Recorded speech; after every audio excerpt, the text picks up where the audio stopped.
హల్లెలూయా. దేవుని బిడ్డలారా, పోయిన వారం మనం చెప్పుకున్నటువంటి వాక్యం, మన దేవుడు అసాధ్యమైనటువంటి కార్యాలు సాధ్యం చేయగలిగినటువంటి దేవుడు. హల్లెలూయా.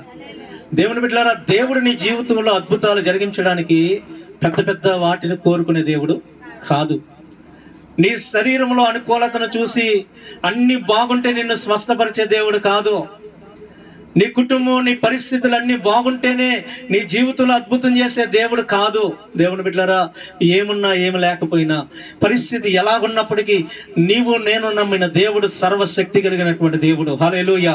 పోయినసారి మన దేవుని యొక్క శక్తి ఏంటో మనం చూసాం, మన దేవుని బలం ఏంటో మనం చూసాం. ఏమండి, 90 సంవత్సరాల వయసు కలిగినటువంటి సారా గర్భాన్ని తెరిచినటువంటి దేవుడు.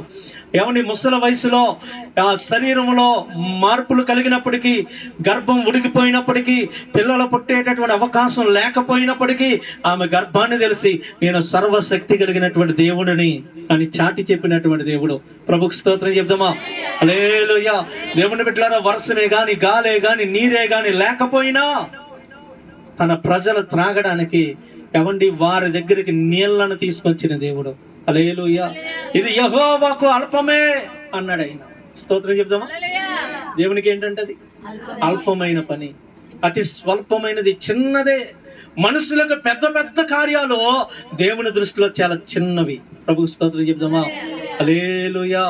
ఏమండి, మన దేవుడు చేతకాని వాడు కాదు. స్తోత్రం చెప్దామా? మన దేవుడు చేతకాని వాడు కాదు. మోసే అంటాడయ్యా, ఇదిగో ఈ ప్రజలకి 9 దినాలు వీరికి మాంసం ఇస్తానని మాట ఇచ్చాను, మరి గొడ్లు కొయ్యాలా, చేపలు సమకూర్చాలంటే దేవుడు ఏమన్నాడు? మోసే, నా బాహుబలము తక్కువైందా? నేను వీరికి ఆహారం పెడతానో లేదో నువ్వు చూద్దు గాని అన్నాడు దేవుడు. మన దేవుడు సర్వశక్తి కలిగిన దేవుడు. మన దేవుడు మన జీవితాల్లో అద్భుతాలు జరిగించడానికి ఏమండి ఆయనకి గొప్ప గొప్పవి అవసరం లేదు. చిన్న వాటిని వాడుకొని వాటి ద్వారా దేవుడు అద్భుతాలు జరిగించగలిగిన దేవుడు. హల్లెలూయా. చూడండి, ఈరోజు కొన్ని విషయాలు నేను మీతో మాట్లాడాలని ఆశపడుతూ ఉన్నాను. నిర్గమకాండము 4వ అధ్యాయము 1వ వచనం నుంచి మనం జ్ఞాపకం చేసుకుందాం. అందుకు మోసే, చిత్తగించుము, వారు నన్ను నమ్మరు, నా మాట వినరు, యెహోవా నీకు ప్రత్యక్షము కాలేదు అని అందరూ అని ఉత్తరమీగా యెహోవా అంటూ ఉన్నాడు. నీ చేతిలోనిది ఏమిటి అని అతన్ని అడిగాను. అందుకతడు కర్ర అనెను. అప్పుడు ఆయన నేలను దాన్ని పడవేయమనగా అతడు దాన్ని నేలను పడవేయగానే అది పాము అయ్యెను. అప్పుడు యెహోవా నీ చేయి చాపి దాన్ని తోక పట్టుకొనమనగా అతడు తన చేయి చాపి దాన్ని పట్టుకొనగానే అది అతని చేతిలో కర్ర అయ్యెను. ఆయన దాని చేత వారు తమ పితరుల దేవుడైన యెహోవా అనగా అబ్రహాము దేవుడు, ఇస్సాకు దేవుడు, యాకోబు దేవుడు నీకు ప్రత్యక్షమాయనని నమ్ముదురు అని. ప్రభుకు స్తోత్రం చెప్పండి, గట్టిగా చెప్పండి. హల్లెలూయా, హల్లెలూయా. దేవుని బిడ్డలారా, ఇక్కడ వాక్యంలో రాయబడినటువంటి మాటను శ్రద్ధగా చూడండి. నేను సర్వశక్తి కలిగిన దేవుడను అని ప్రజల ఎదుట నిరూపించుకోవడానికి ఎవరి దేవుడు వాడుకుంటున్నటువంటి చిన్న వస్తువు ఏంటి తెలుసా? చేతి కర్ర. అమ్మా, ఏంటి? చేతి కర్ర. ఈ కర్ర ద్వారా ప్రజలు నిన్ను నమ్ముతారు వెళ్ళంటున్నాడు దేవుడు. ఈ చిన్న కర్ర చాలు నన్ను నేను నిరూపించుకోవడానికి అంటున్నాడు దేవుడు. ప్రభుకు స్తోత్రం చెప్పండి. దేవుని బిడ్డలారా, మరి ఆ కర్ర సరిపోయిందా? దేవుని శక్తిని నిరూపించడానికి ఆ కర్ర ఉపయోగపడిందా? మనం చదివితే ముందుకెళ్తే ఈ మోసే ఫరో దగ్గరికి వెళ్ళాడు. ఫరో దగ్గరికి వెళ్ళగానే దేవుని బిడ్డలారా, అక్కడ ఫరో ఎదుట దేవుడు చెప్పినట్లుగా ఆ కర్రను తీసి కింద వేయగానే ఆ కర్ర పాము అయింది. పాము ఎప్పుడైతే అయిందో ఫరో చిన్న లుక్ ఇచ్చిండు, చిన్న స్మైల్ ఇచ్చాడు. ఇచ్చేమన్నాడు తెలుసా? పక్కన చూసి, అరే మీరు కూడా ఏంట్రా అన్నాడు. ఏంటి? కర్ర. ఏమంటే మంత్రగాళ్ళ చేతుల్లో ఉన్న కర్ర కూడా కింద వేయగానే వారి కర్రలు కూడా పాములుగా మారినాయి అంట. స్తోత్రం చెప్పండి. ఇప్పుడు దేవుడు చేశాడు, ఇటు మంత్రగాళ్ళు చేశారు. ఇక దాంట్లో ప్రత్యేకత ఉంది, అందులో ప్రత్యేకత ఉంది. దేవుని బిడ్డలారా, ఎప్పుడైతే మంత్రగాళ్ళు వారి కర్రల కింద పడేశారో అవి కూడా పాములుగా మారినాయి. కానీ మోసే కర్ర, పాముగా మారినటువంటి ఆ మోసే కర్ర మిగిలిన మంత్రగాళ్ళ కర్రలన్నిటిని మింగేసిందంట. స్తోత్రం చెప్పండి, గట్టిగా చెప్పండి. హల్లెలూయా. గట్టిగా దేవునికి స్తోత్రం చెప్దామా? హల్లెలూయా. హల్లెలూయా. చూడండి 7వ అధ్యాయం, నిర్గమాకాండం 7వ అధ్యాయము 8వ వచనమును మనం చదువుదాం. మరియు యెహోవా మోసే అహరోనులతో ఇట్లా నేను, ఫరో మీ శక్తి చూపుటకై ఒక మహత్కార్యం కనుపరచుడని మీతో చెప్పినప్పుడు నీవు అహరోనును చూసి నీ కర్రను పట్టుకొని ఫరో ఎదుటి దాన్ని పడవేయమనుము, అది సర్పమగును. కాబట్టి మోసే అహరోను ఫరో యొద్దకు వెళ్ళి యెహోవా తమకు ఆజ్ఞాపించినట్లు చేసిరి. అహరోను ఫరో ఎదుటను అతని సేవకుల ఎదుటను తన కర్రను పడవేయగానే అది సర్పమాయను. అప్పుడు ఫరో తన విద్వాంసులను మంత్రజ్ఞులను పిలిపించెను. ఐగుప్తు సకినగాండ్రు కూడా తమ మంత్రముల చేతలాగే చేసిరి. వారిలో ప్రతివాడు తన కర్రను పడవేసినప్పుడు అది సర్పమాయను గాని అహరోను కర్ర వారి కర్రలను మృంగివేయగా యెహోవా చెప్పినట్టు ఫరో హృదయము కఠినమాయన గనక అతడు వారి మాట వినకపోయెను. ప్రభుకు స్తోత్రం చెప్పండి, గట్టిగా చెప్పండి హల్లెలూయా. దేవుని బిడ్డలారా, దేవుడు చెప్పినట్లుగా ఎప్పుడైతే మోసే చేశాడో, మోసే చేతిలో ఉన్నటువంటి ఆ కర్ర అహరోనుకి ఇచ్చి కింద పడవేయమనగానే ఆ కర్ర సర్పమైపోయింది. లోకం కూడా, మంత్రగాళ్ళు కూడా ఇక్కడ దేవుడు చేసినట్లుగా చేయగలిగారు కానీ దేవుని యొక్క అద్భుతం ఎదుట వారి అద్భుతం నిలవలేకపోయింది. ప్రభుకు స్తోత్రం చెప్పండి హల్లెలూయా. మీకు కొన్ని సందేహాలు ఉంటాయి. అన్నా ఇదిగో మేము పలానా చోటకి వెళ్తే మరి అక్కడ అద్భుతాలు జరుగుతున్నాయి, పలానా దగ్గర కార్యాలు జరుగుతున్నాయి, వాడు చెప్పినట్టు జరుగుతుంది, వీడు చెప్పినట్టు జరుగుతుంది, నేను అది కట్టుకోగానే తగ్గుతుంది, ఇది కట్టుకోగానే తగ్గుతుంది అంటే తగ్గిద్ది. ఎందుకు తగ్గదు? తగ్గుతుంది. సాతానుగాడు కూడా అద్భుతాలు చేయగలిగిన వాడిగా బైబిల్ గ్రంథం ప్రస్తావించింది. హల్లెలూయా. దేవుని బిడ్డలారా, సాధ్యమైతే ఏర్పరచబడిన వారిని సహితము వాడు అద్భుతాలు చేసి మోసం చేస్తాడని వాక్యంలో రాయబడింది. యేసు ప్రభు వారు మాట్లాడారు. ప్రభు స్తోత్రం చెప్పండి. అంటే అద్భుతాలు చేయడం అనేది ఒక దేవుని యొక్క మందిరంలోనే కాదండి, దేవుని సేవకుడే కాదండి, బయట కూడా చేస్తారు. అందుకే నువ్వు అద్భుతాలను బట్టి దేవుని వెంబడించకూడదు. వినండి జాగ్రత్తగా, వింటున్నారా? దేట్లు బట్టి వెంబడించకూడదు, అద్భుతాలను బట్టి వెంబడిస్తే బయట కూడా అద్భుతం జరుగుతుంది. అప్పుడు వాడిని కూడా నువ్వేం చేయాలి? వెంబడించాలి. నువ్వు వెంబడించవలసిన అద్భుతాలను బట్టి కాదు, వాక్యమును బట్టి. ప్రభు స్తోత్రం చెప్దామా?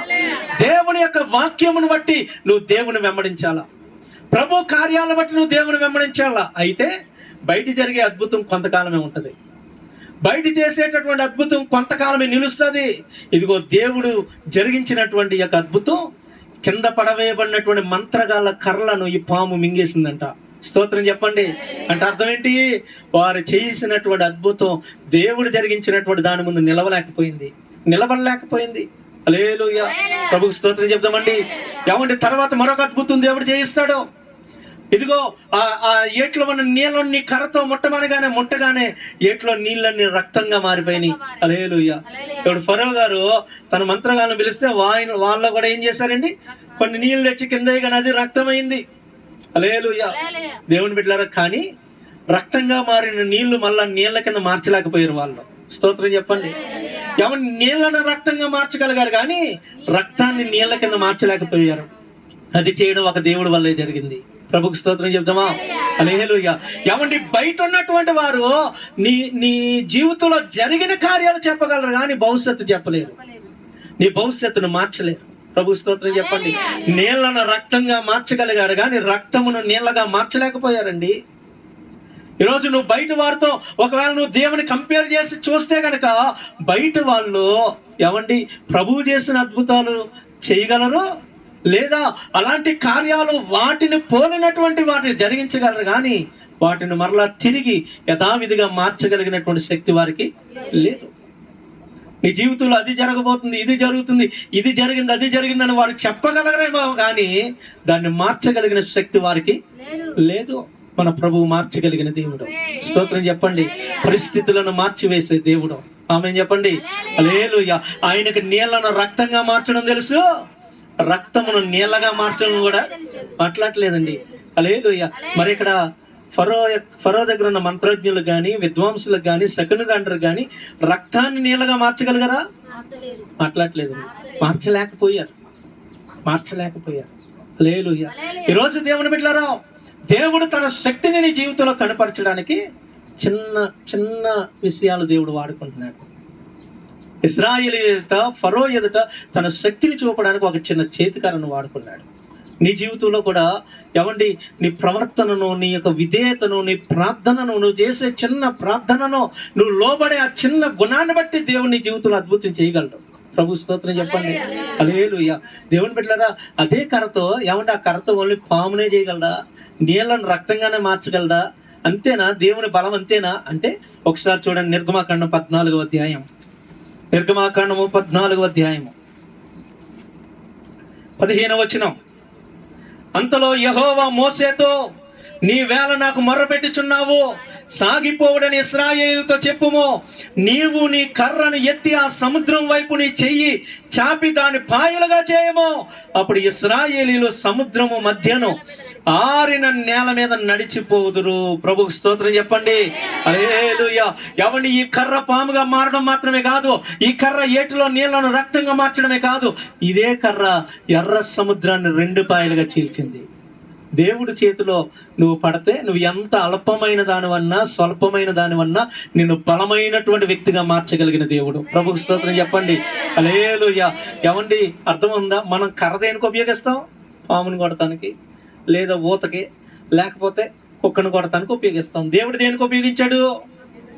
అద్భుతాలు చేయడానికి వాడాడు, ఆశ్చర్య కార్యాలు చేయడానికి వాడాడు. నిజమే, నీది నీ దగ్గర పెట్టుకుంటే పనికిమాలిన వాటికి ఉపయోగపడుతుంది. అదే నీది దేవుడికి ఇచ్చి చూడు, నీ జీవితంలో నీ జీవితాన్ని, నీ కుటుంబాన్ని ప్రభుకి ఇచ్చి చూడు, అద్భుతంగా మార్చేస్తాడు. ప్రభు స్తోత్రం చెప్తామా. ఈ కర్ర మోసే దగ్గర ఉన్నంత కాలం దేనికి పనికొచ్చింది? ఆ గొర్రెలు మేపడానికి పనికొచ్చింది. స్తోత్రం చెప్పండి. గొర్రెలు కాయడానికి తప్ప ఎందుకు పనికి రాలేదా కర్ర? అదే కర్ర మీద దేవుని దృష్టి పడింది. ఆ కర్ర తర్వాత కాలంలో దేనికి ఉపయోగపడిందండి? హల్లెలూయా. అద్భుతాలు జరిగించడానికి, ఎర్ర సముద్రాన్ని 2 పాయలు చేయడానికి, దేవుని మహిమను చాటి చెప్పడానికి. అదే కర్రతో, ఇదిగో ఆ కర్రతో బండను కొట్టమనగానే అదే కర్రతో బండను కొడితే బండలోంచి నీళ్లు బయటకు వచ్చినాయి. హల్లెలూయా. నిజమేనండి.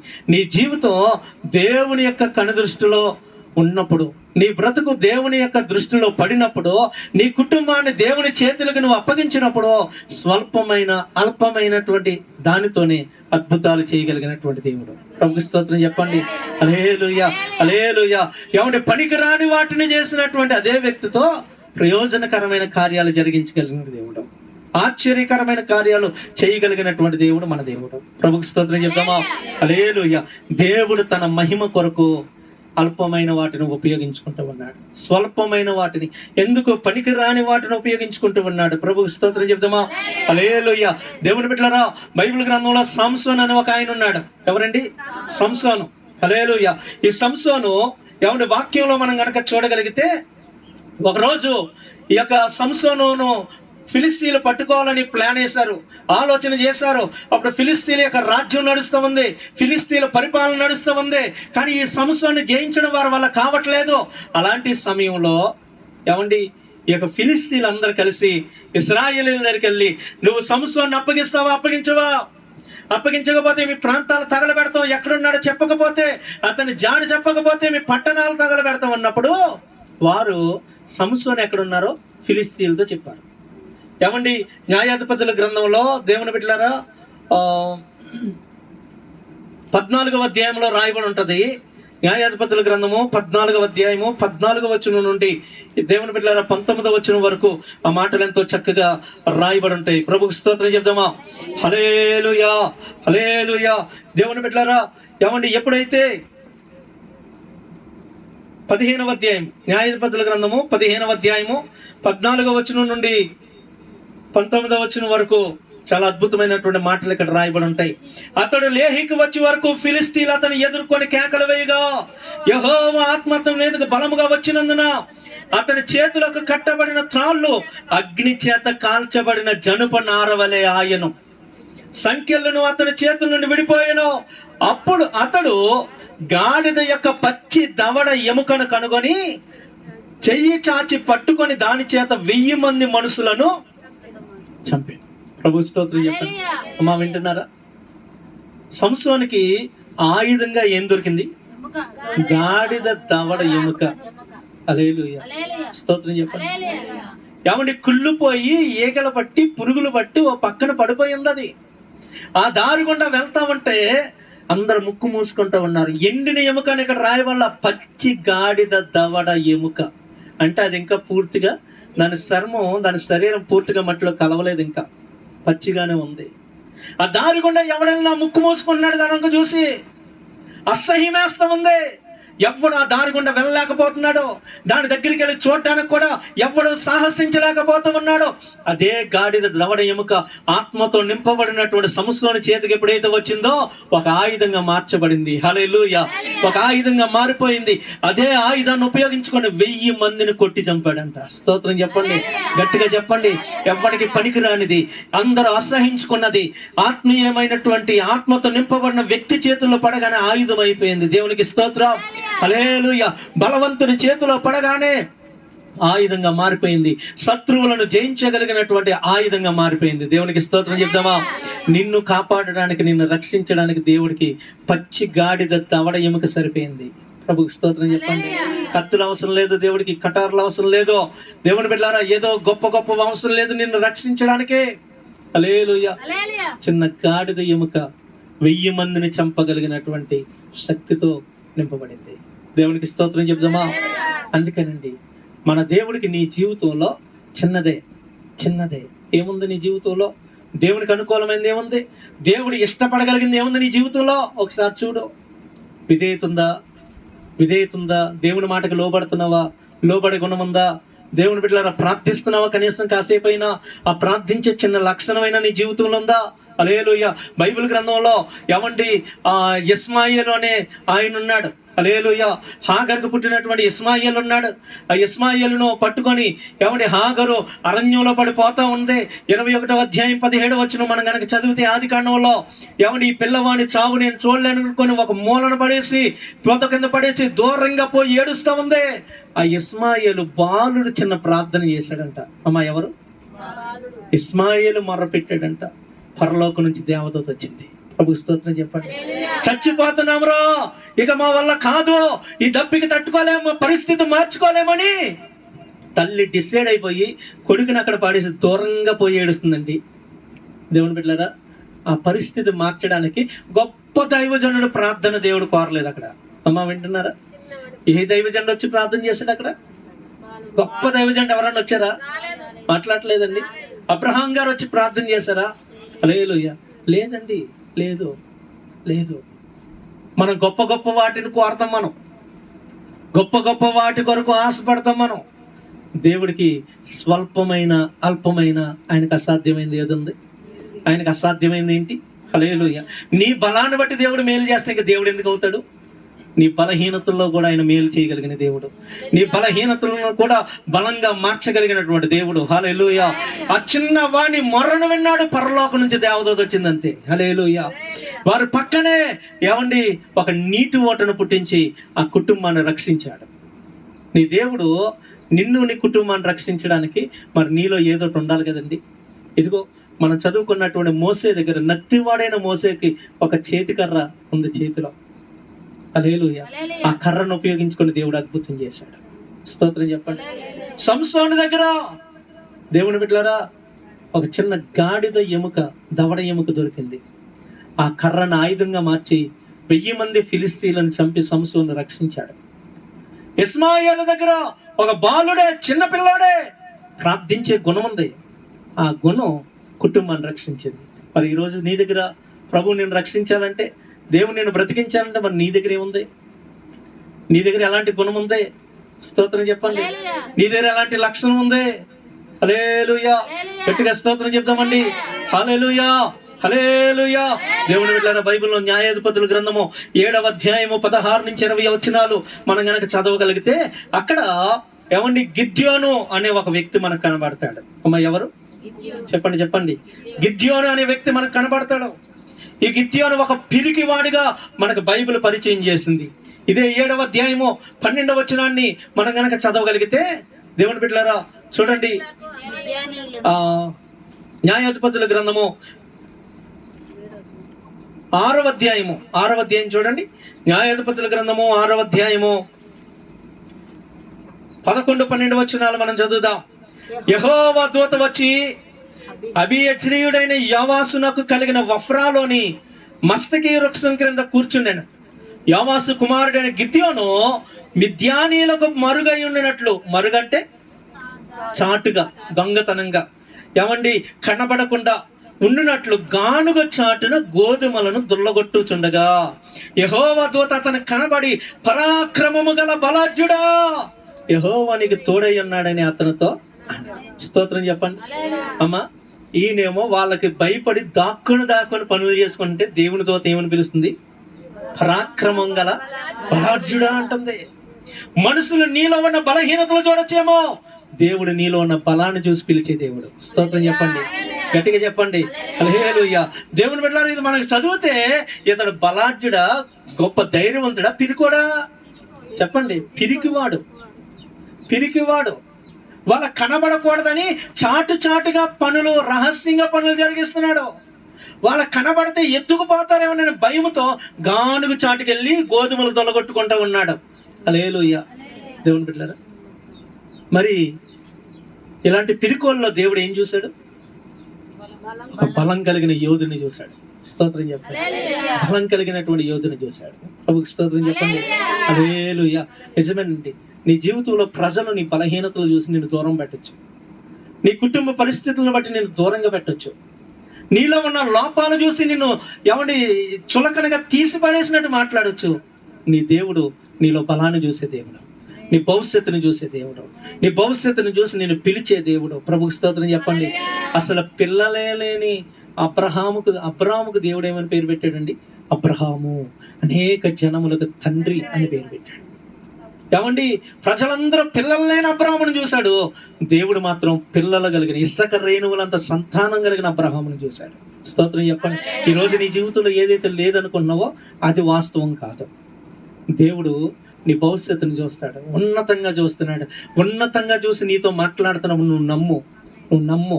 అబ్రహాము యెహోవాను నమ్మెను, అది అతనికి నీతిగా ఎంచబడినని రాయబడింది. హల్లెలూయా. అబ్రహాము నమ్మాడండి. ఆదికాండం 15వ అధ్యాయంలో అబ్రహాము నమ్మాడు. ఇసుక రేణువులంత విస్తారమైన జనంగా చేస్తానన్నప్పుడు నమ్మాడు. ఇదిగో ఇక్కడ గిద్యోను కూడా దేవుని మాటను, ఒక పిరుకోడు, ఏమండి ఇతరులకు భయపడి ధైర్యం చాలక చాటుగా పనులు జరిగించుకుంటున్న వాడిని పరాక్రమము గల బలాఢ్యుడా అని పిలవగానే గిద్యోను నమ్మాడు. దేవుని చేతికి అప్పగించుకున్నాడు. మొదట కొంచెం అనుమానం వచ్చింది. అయ్యా, నేనేంటి, నా కుటుంబం ఏంటి, మేము చిన్నది, మా కుటుంబం గొప్పదేం కాదు, మేము గొప్ప వ్యక్తులం కాదు, రాజులం కాదు, మా కుటుంబం చిన్నదయ్యా. హల్లెలూయా. మేము ఎందుకు పనికిరాని వారమయ్యా అనేసి ఇతను అనుకుంటూ ఉన్నప్పుడు దేవుడు ఇతని పట్ల అనేకమైనటువంటి కార్యాలు చూపించినప్పుడు ఇతను నమ్మాడు. ఎప్పుడైతే నమ్మాడో దేవుని బిడ్డలారా, 120,000 మిద్యాను సైన్యాన్ని జయించగలిగిన బలాన్ని ఇచ్చాడు. స్తోత్రం చెప్పండి, గట్టిగా చెప్పండి. ఒకప్పుడు దాక్కొని పనులు జరిగించినాడు. ఎంతమందిని జయించగలిగాడు? 120,000 సైన్యమును జయించగలిగిన బలం ఇచ్చాడు. ప్రభుకి స్తోత్రం చెప్పండి. 7వ అధ్యాయంలో మనం చదివితే 16వ వచనం నుంచి దేవుని బిడ్డలారా, అక్కడ ఒక మాట రాయబడి ఉంటుంది చూడండి. ఏమండి, 16వ వచనం 7వ అధ్యాయం. ఆ 300 మందిని 3 గుంపులుగా చేసి బోరను, వట్టి కుండను, ఆ కుండలో దివిటీలను ప్రతి వాని చేతికిచ్చి వారితో ఇట్లా, నన్ను చూసి నేను చేయనట్లు చేయుడి. ఇదిగో నేను వారి దండు కొనకు పోవచ్చున్నాను. నేను చేయనట్లు మీరును చేయవలెను. హల్లెలూయా. స్తోత్రం చెప్పండి. నేనును నాతోనున్న వారును బోర్లను ఊదినప్పుడు మీరును దండు పాలెమంతటి చుట్టూ బోర్లను ఊదుచు యెహోవాకును గిద్యోనుకును విజయము అని కేకలు వేయవలనని చెప్పాను. అట్లు నడిజాము మొదటి కావల వారు వంచబడగానే గిద్యోనును అతనితోనున్న 100 మంది దండుపాలెం కొట్టకొనకపోయి బోర్లను ఊది తమ చేతుల్లో ఉన్న కుండలను పగలగొట్టిరి. అట్లు ఆ 3 గుంపుల వారు బోర్లను ఊదుచు ఆ కుండలను పగలగొట్టి ఎడమ చేతులలో దివిటీలను, కుడి చేతిలో ఊదుటకు బోర్లను పట్టుకొని యెహోవా ఖడ్గము, గిద్యోను ఖడ్గము అని కేకలు వేసిరి. హల్లెలూయా. వారిలో ప్రతి వాడు తన చోటున దండు చుట్టూ నిలిచి ఉండగా ఆ దండు వారందరూ పరిగెత్తుచు కేకలు వేయచ్చు పారిపోయిరి. ప్రభుకి స్తోత్రం చెప్దామండి, గట్టిగా చెప్దామా? హల్లెలూయా. దేవుని బిడ్డలారా, వాక్యంలో రాయబడినటువంటి మాట, గిద్యోనికి విజయం ఇవ్వడానికి గిద్యోని చేతికి బలమైన ఆయుధాలు ఇవ్వలేదండి దేవుడు. వింటున్నారా? బలమైన ఆయుధం ఇచ్చి దీంతో చంపంటే దేన్ని కనపరుస్తాడు? అమ్మా దేన్ని కనపరుస్తాడు? నా దగ్గర ఇంత బలమైన కత్తి ఉంది కాబట్టి సక్కమంటే ఏసి పడేస్తుంటే ఒక్కొక్కడు తలలు ఎగిరిపోతామని గిద్యోని కత్తిని కనపరుస్తాడు. కాబట్టి దేవుడికి అది ఇష్టం లేదు. నీ జీవితంలో కూడా స్తోత్రం చెప్పండి. దేవుని బిడ్డలారా, దేవుడిని కరువును తీర్చడానికి ఏమండి ఉద్యోగం, నాకు ఉద్యోగం వస్తే ప్రభువా నా కరువు తీర్చుకోండి, అది కాదు ప్రార్థన. అయ్యా నువ్వు శక్తి కలిగిన దేవుడు, ఏదైనా స్తోత్రం చెప్పండి. నువ్వు దేవుని కోరుకోవాలి కానీ లోక సంబంధమైన వాటిని కాదు. ప్రభు స్తోత్రం చెప్దామా? దేవుని బిడ్డలారా, ఇటు గిద్యోని చేతికి ఏమి ఇచ్చాడండి? ఏమండి ఒక బోర్ ఇచ్చాడంట, ఒక దివిటి ఇచ్చాడంట, ఒక కుండ, నీళ్ళ తాగే కుండ ఉంటుంది కదా, మట్టి కుండ ఇచ్చాడు. దాంతో ప్రభు దీంతో నేను ఎలా చేయిస్తా? పోనీ ఎవడైనా కత్తెట్టుకొని మీదకి వస్తే కొట్టడానికన్నా పనికొస్తుందా? మాట్లాడలేదు చెప్పండి. హల్లెలూయా. అయ్యా అందరు చీకటితో ఉన్నారు, ఇప్పుడు ఈ దివిటి పట్టుకొని వెళ్తే అందరిని నేనే లేపినోడిని అవుతాను అనే డౌట్ రాదా? మధ్యరాత్రి అని రాయబడింది కదండి. 1,20,000 మంది అక్కడ పండుకొని ఉన్నారు. దేవుని బిడ్డలారా, వారి మధ్యలోనికి కనుక నేను వెళ్తే ఏమండి వారి మాటలు కనుక వారి మధ్యలోనికి నేను ఈ యొక్క దీన్ని పట్టుకొని వెళ్తే కనుక ఏం జరిగిద్ది? అప్పుడు పడుకున్నవాడు కూడా లెగిస్తాడు, అరే ఎవడో వచ్చాడు అని. అంతే కదా. దేవుడు చూడండి, ఒక దివిటి ఇచ్చాడు, ఒక కొండ ఇచ్చాడు, చేతిలో ఒక బోర్ పెట్టాడు. ఏమండి మొదట్లో వీళ్ళు జయించడానికి సైన్యం సిద్ధపరచడానికి కానీ గిద్యోని ఏమన్నాడు తెలుసా?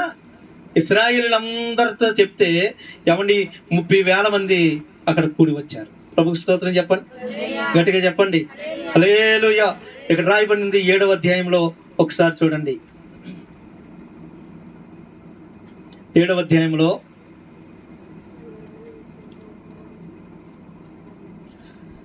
3వ వచనం, కాబట్టి నీవు ఎవడు భయపడి వణుకుచున్నాడో వాడు త్వరపడి గిలాదు కొండ విడిచి వెళ్ళవలనని జనులు వినున్నట్లుగా ప్రకటించి మన గిద్యోనుతో సెలవిచ్చాను. అప్పుడు జనుల్లో నుంచి 22,000 మంది తిరిగి వెళ్ళిపోయారు.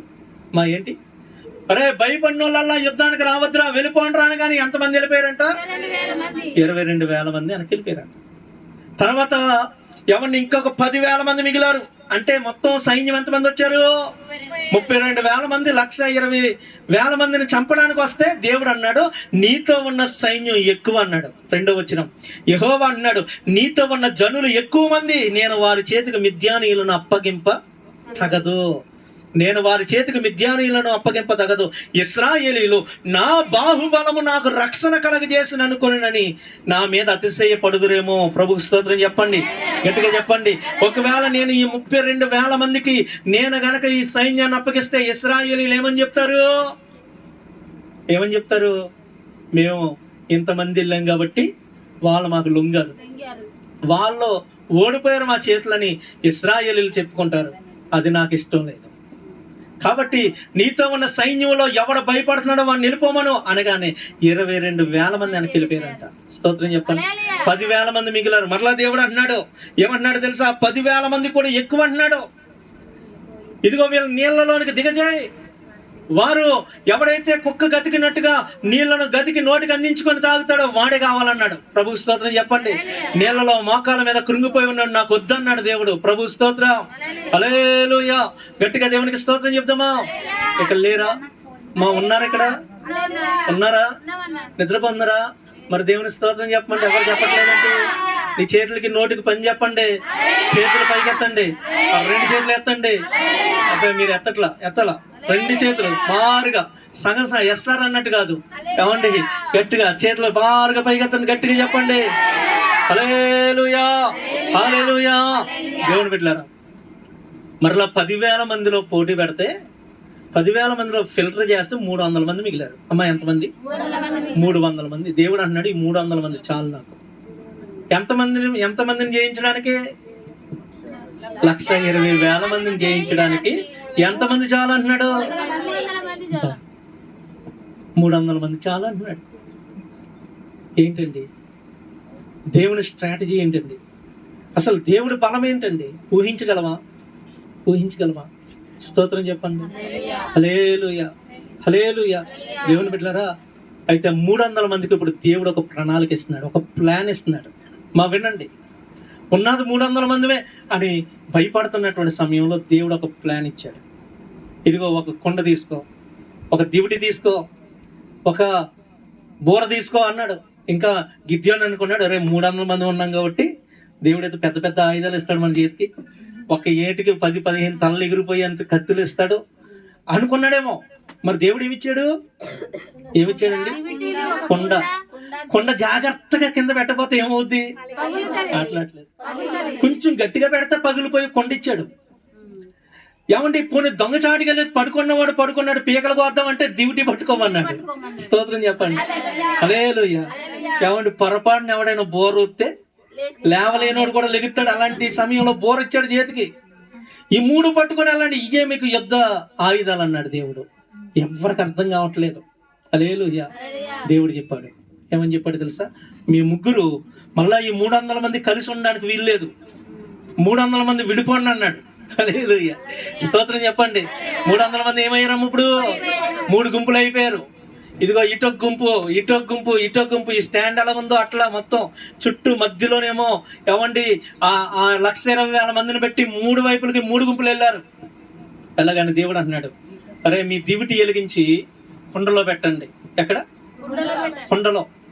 కుండ లోపల దివిటి పెట్టండి, వెలిగించి అన్నాడు. పెట్టారు.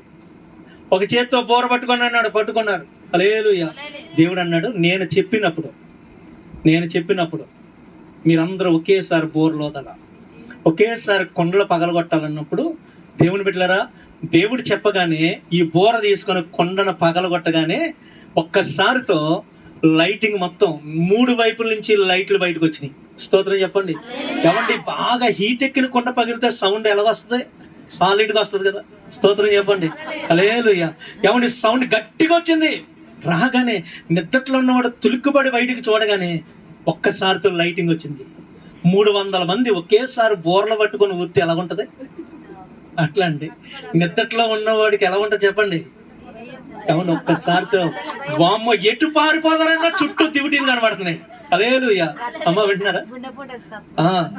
ఎటు పరిగెడదామన్నా చుట్టూ ఏం కనబడుతున్నాయి? అట్లట్లేదండి, వెలుగు దివిటీలు కనబడుతున్నాయి. ఎటు పారిపోవడానికి లేదు ఇప్పుడు. హల్లెలూయా. ఏమండి, మధ్యలో ఉన్నవాడు కన్ఫ్యూజ్ అయ్యి ఒకరినొకరు పొడుచుకోవడం మొదలెట్టారంట. హల్లెలూయా. ఏమండి, ఈ కత్తిడి చేస్తుంది, ఈడు పీక తగ్గుతుంది. ఈ కత్తిడి చేస్తే ఈ 300 మంది చేతిలో కత్తులు లేవు. 300 మంది చేతిలో చంపగలిగిన ఆయుధం ఒకటి కూడా. హల్లెలూయా. దేవుడు ప్లాన్ ఇస్తే ఇలా ఉంటది. స్తోత్రం చెప్పండి. దేవుడు ప్లాన్ ఇస్తే ఇలా ఉంటది. హల్లెలూయా. అమ్మా, నీ సొంత ప్రణాళికలు వేసుకొని ఏమండి మనం పరుగులేడితే ఏం జరగదాడా? మోకల్లై ప్రభువుని అడుగు, దేవుడు ఒక ప్రణాళిక ఇస్తాడు. నువ్వేం చేయాలో దేవుడు నీకు నేర్పిస్తాడు. నువ్వు ఎలా చేయాలో దేవుడు నీకు నేర్పిస్తాడు. హల్లెలూయా. ప్రభుకు స్తోత్రం చెప్పండి. హల్లెలూయా. అందుకే ఆయనకు యుద్ధ సూర్యుడైన యెహోవా అంటే, సైన్యములకు అధిపతి యెహోవా అని పేరు. ఆయన స్ట్రాటజీలు గీయడంలో దిట్ట. ఆయనను మించినోడు ప్రపంచంలో ఎవడో. ఆయన ఒక ప్లాన్ ఇస్తే దాన్ని మార్చగలగడం ఎవడి వల్ల కాదు. హల్లెలూయా. ఏమండి, 1,20,000 మందిని గెలవడానికి 300 మందిని ఉపయోగించుకున్నాడు. హల్లెలూయా. రాత్రి ఈరోజు ప్రభు మనతో మాట్లాడుతున్నటువంటి మాట, దేవుని బిడ్డలారా, ప్రభు నిన్ను విడిపించడానికో దేవుడు నీ జీవితంలో అద్భుతం చేయడానికో గొప్పవి ఉంటేనే జరిగిద్ది అనుకోవడం నీ యొక్క అపోహ. నీ జీవితంలో ఇది లేదు కదా, జరగదు అనుకోవడానికి లేదు. ఏమండి, అన్నింటికి మించిన యేసయ్య నీ జీవితంలో ఉన్నాడు. స్తోత్రం చెప్పండి. మరణాన్ని జయించిన దేవుడు నీతో ఉన్నాడు. అద్భుతాలు చేయగలిగిన దేవుడు నీతో ఉన్నాడు. నీ బ్రతుకులో అద్భుతం జరిగించడానికి ఆయనకు చిన్న వస్తువు చాలు, చిన్న ప్రార్థన చాలు. నువ్వు వేసే చిన్న కేక దేవుని యొక్క సింహాసనాన్ని కదిలించగలిగింది. ఆమె చెప్పండి, గట్టిగా చెప్పండి. దేవుని బిడ్డలారా, అయితే నీ జీవితంలో దేవుని మహిమను కోల్పోవడానికి కూడా పెద్ద పనులు ఏం చేయక్కర్లేదు. విన్నావా? దేవుని అద్భుతాన్ని చూడడానికి నీ జీవితంలో చిన్నది చాలు, చిన్న పని చాలు, చిన్నది. మరి దేవుని యొక్క మహిమను కోల్పోవడానికి చిన్నది. హల్లెలూయా. స్తోత్రం చెప్పండి. దేవుని బిడ్డలారా, దేవుని మహిమను కోల్పోవడానికి ఏమండి, బైబిల్ గ్రంథంలో మనం కనుక చూస్తే అక్కడ లోతు అనేటటువంటి భక్తుడి కోసం మనకు తెలుసు కదా. అబ్రహామును విడిచి వెళ్ళిపోవడానికి ఏం కారణమైందండి? ఏం కారణమే? చిన్న గొడవ. ఏంటి మాట్లాడలేదు? చిన్న గొడవ. అది పనికొచ్చే గొడవ పనికొచ్చే గొడవ, పనికిరాని గొడవ. ఎవరి గొడవ అది?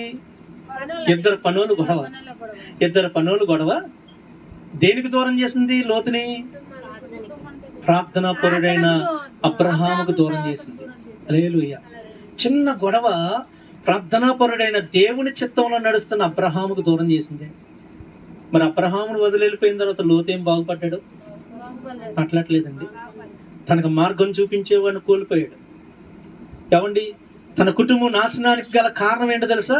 ఒకవేళ రివ్యూ చేసుకొని అప్పట్లో ఏం జరిగింది, ఫ్లాష్ బ్యాక్ లో ఏం జరిగింది, ఏమండి రీక్యాప్ అనమాట, ఫ్లాష్ బ్యాక్ ఏం జరిగింది అనడానికి వాళ్ళు ఒక వీడియో వేసి చూపిస్తారు. ఒకవేళ లోతు కాలంలో కనుక ఇలాంటి వీడియో సిస్టమ్ ఉంటే ఫ్లాష్ బ్యాక్ ఏం జరిగింది, నేను ఇలాగ ఎందుకు పాడైపోయానని ఒక్కసారి ఎవరు వెనక్కి వెళ్ళి ఆలోచించుకోగలిగితే లోతుకి కనబడే ఒక చిన్న కారణం ఏంటో తెలుసా? చిన్న గొడవ. ఏంటి చిన్న గొడవ దేవుని యొక్క సన్నిధికి దూరం చేసింది లోతుని. ఈరోజు దేవుని బిడ్డలారా, గొడవే కదా, అరిసేస్తున్నాం, కరిసేసుకుంటున్నాం అంటే సరిపోదు. ఆ చిన్న గొడవే నిన్ను దేవుని మహిమకు దూరం చేస్తుంది. వింటున్నారా అమ్మా? వింటున్నారా? ప్రత్యేకంగా ఇక్కడ ఉన్న వాళ్ళందరికీ మాట వర్తిస్తుంది, అందరికి వర్తిస్తుంది. హల్లెలూయా. నువ్వు అరుచుకునేటటువంటి చిన్న మాట నిన్ను దేవుడికి దూరం చేస్తుంది. అద్భుతాలు చూసినటువంటి మోసే కనాను దేశంలోనికి ఎందుకు వెళ్ళలేదండి? కాని మాట పలికాడంట. ఏంటో కాని మాట? మూర్ఖులారా అన్నాడు. ఏమన్నాడు? అరే మూర్ఖులారా అన్న మాటకే కనాను దేశంలోకి వెళ్ళకపోతే నువ్వు మాట్లాడే మాటలకే కనీసం పరలోక రాజ్యం గేటు దగ్గరగానే వెళ్తావా? మాట్లాడలేదు. వింటున్నావా? చిన్న వాటిని వాడుకుని గొప్ప కార్యాలు చేయడానికి దేవుడు ఇష్టపడుతుంటే సాతాను కూడా అదే చిన్న వాటిని బ్రతుకులో పెట్టి దేవుని మహిమకు దూరం చేయాలని చూస్తున్నాడు. నీ నోటంట కాని మాటలు పలికిస్తున్నాడు. చిన్న చిన్న గొడవలు పెట్టి సమాధానం లేకుండా చేసి పడేసి నేను దేవునికి దూరం చేస్తున్నాడు. హల్లెలూయా. స్తోత్రం చెప్పండి. అబ్రహామును ఏమండి, నేను నిన్ను ఎలా దీవించబోతున్నానో చూపిస్తాను రా అబ్రహాం అన్నాడు 15వ అధ్యాయంలో ఆదికాండంలో. మరి 400 సంవత్సరాల బానిసత్వం నీ పిల్లలు అనుభవిస్తారనడానికి కారణం ఏంటి తెలుసా? నిద్ర. ఏంటి నిద్రపోయే వాళ్ళు చెప్పండి, ఏంటి నిద్ర? హల్లెలూయా. నీ నిద్ర ప్రభు సన్నిధికి వచ్చి ఒక కునికేసేద్దాం అన్నట్టు కనుక నువ్వు నిద్రపోతే ఆ నిద్ర నిన్ను బానిసత్వంలోకి నెట్టేస్తుంది. స్తోత్రం చెప్పండి. చిన్న నిద్ర. హల్లెలూయా. గట్టిగా చెప్పండి హల్లెలూయా. ఏమండి, సౌలు మీదకి దెయ్యాలు వచ్చి పడటానికి కారణం ఏంటి తెలుసా? 17వ అధ్యాయంలో 10వ వచనంలో రాయబడి ఉంటుంది. మొదటి సమూయేలు గ్రంథం 17వ అధ్యాయము 10వ వచనం ఒకసారి చదవండి. 18వ అధ్యాయం 10వ వచనం.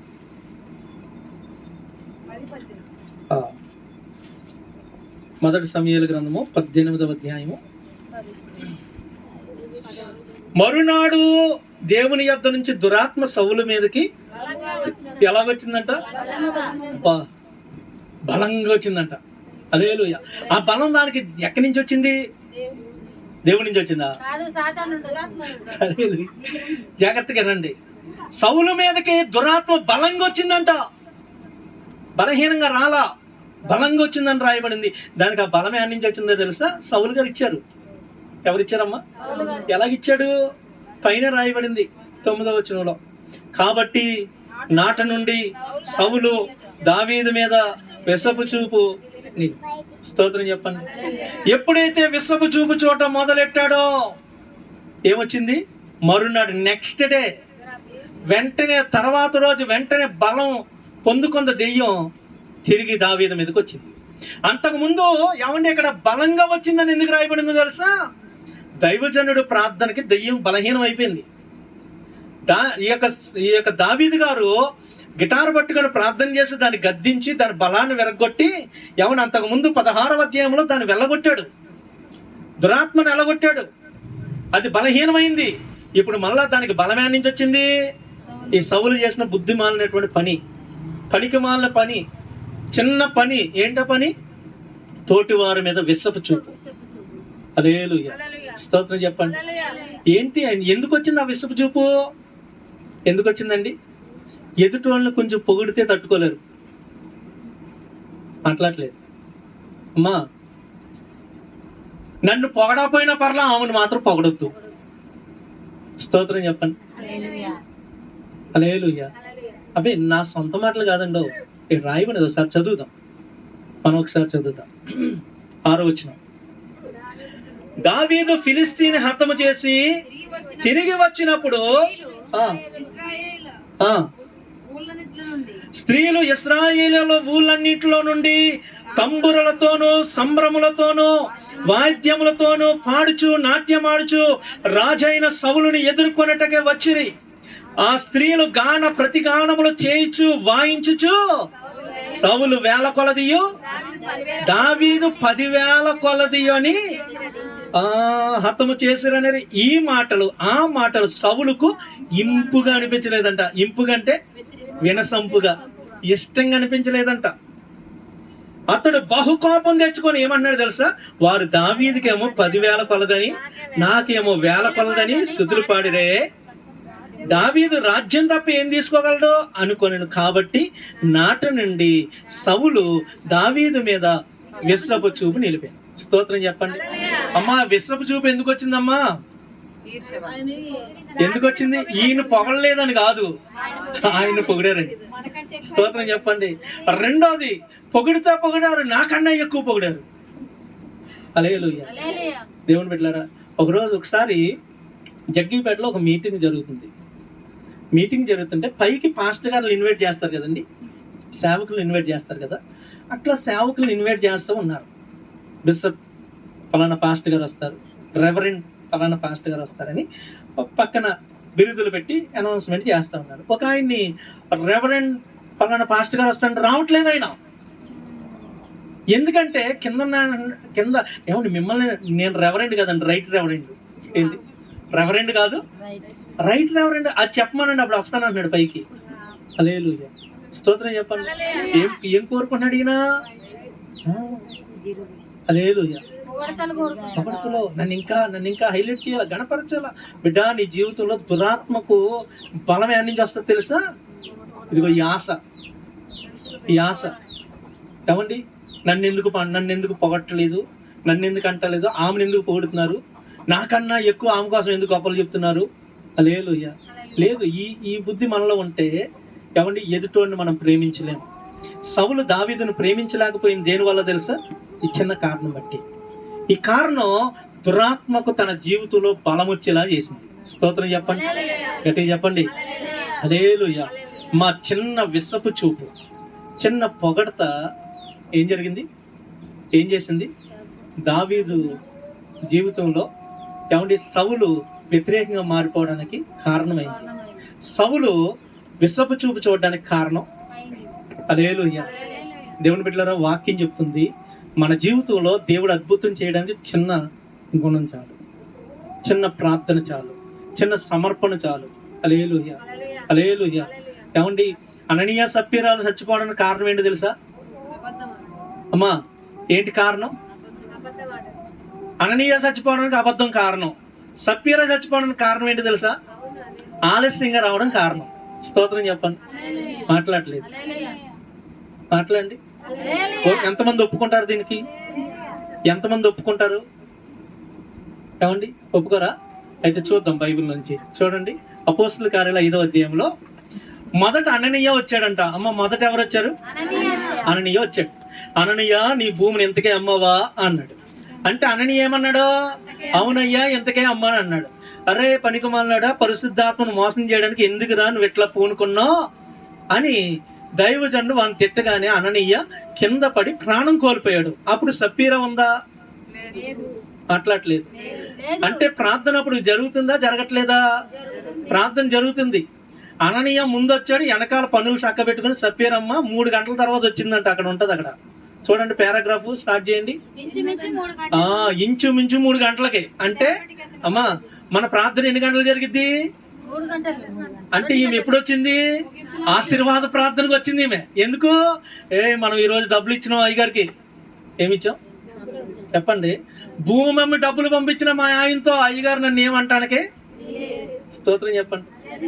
ఏమండి, మా చిన్నప్పుడు జోకులు బాగా వచ్చి, ఒక అబ్బాయినంట స్కూల్లో టీచర్ కొడతాను కర్రలేపితే, ఏంటండి కొడుతున్నారు? నిన్న మా డాడీ గుమ్మడిగా ఇచ్చిండుగా, నిన్న మా డాడీ కూరగాయలు ఇచ్చిందిగా, నన్ను కొడతావేంటి అన్నాడంట. ఎవరు? స్కూల్లో ఏమంటే స్టూడెంట్ టీచర్ని. ఇక్కడ అలా ఉంది ముచ్చట. ఏమండి ఈ రోజు మనం భూమి అమ్మి డబ్బులు పంపించాంగా, ఇంకా దైవజనుడు నేను ఎన్ని గంటలకు వెళ్ళా ఏమనడానికి లేదు అనుకోని పాపం తీరుబాటుకి ఎన్ని గంటలకు వచ్చిందమ్మా? 3 గంటల తర్వాత వచ్చిందంట. పాపం ఇప్పుడు ఈమె చచ్చిపోవడానికి కారణం నేను ఆలస్యమని ఎందుకు అంటున్నానంటే, ఒకవేళ అననీయాతో కనుక కలిసి వస్తే మొదట ఎవరిని అడిగాడు దైవజనుడు? అననీయ అని అడిగాడు. అననీయ కింద పడి ప్రాణం పోగానే ఈమె ఏం చేసేది?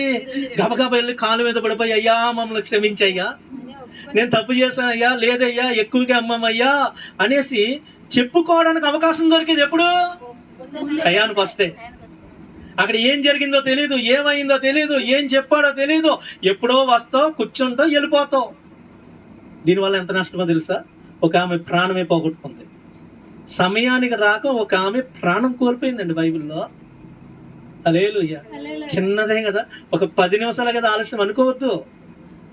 అది నీ బ్రతుకులో తీవ్రమైన నష్టానికి కారణమైపోతాయి. సప్పీర గనక అననీయతో కలిసి వచ్చి ఉంటే తన ప్రాణాన్ని దక్కించుకునేది. హల్లెలూయా.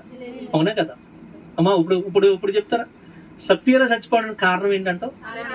చెప్పండి. ఇప్పుడు చేతులు లేపండి. హల్లెలూయా. ప్రభువుకి స్తోత్రం.